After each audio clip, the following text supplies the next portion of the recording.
السلام علیکم. ہمارا آج کا موضوع ہے دین اور دنیا، جو کہ کتاب جواہر العشق سے منتخب کیا گیا ہے. اللہ پاک نے دنیا بنائی اور اس میں رونق لگانے کے لیے مخلوق کو پیدا کیا اور نظام کائنات چل پڑا. قرآن پاک میں مختلف مقامات پر دنیا کا ذکر کیا گیا ہے. کہیں تو دنیا کو مکافات عمل کہا گیا ہے اور کہیں اسے مردار کہا گیا ہے.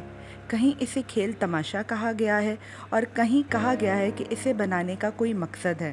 آخر یہ دنیا ہے کیا چیز؟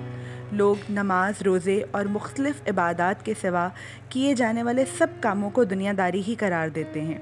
کیا شادی کرنا، خاندان کے لیے رزق کمانا، کاروبار کرنا، بیمار کی عیادت کرنا، اگر یہ سب کام دنیا داری ہے تو آپ کا خیال غلط ہے، کیونکہ یہ سب کام تو میرے آقا صلی اللہ علیہ وآلہ وسلم نے بھی کیے تھے.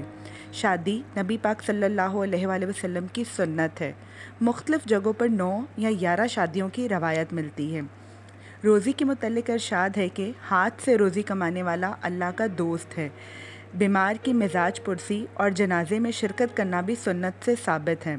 پس ہر وہ کام جس کے کرنے میں نیک نیتی شامل نہ ہو اور جسے کرنے سے پہلے اللہ کا نام نہ لیا جائے، ایسا کام دنیا داری کہلاتا ہے. اب سوال یہ پیدا ہوتا ہے، پھر دین کیا ہے؟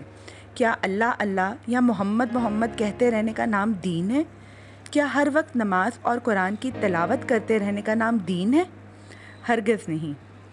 ہر وہ عمل جس کے کرنے کا حکم اللہ اور اس کے رسول صلی اللہ علیہ وآلہ وسلم نے دیا، اسے خود پر اس طرح اپلائی کیا جائے کہ وہ عمل آپ کی نیچر بن جائے اور آپ چلتے پھرتے دین کی عملی تفسیر بن جاؤ، تو اسے دین کہا جاتا ہے. اللہ پاک ہم سب کو دنیا سے بچنے اور صدق کے دل سے دین پر عمل کرنے کی توفیق عطا فرمائے. آمین. جزاک اللہ. شکریہ.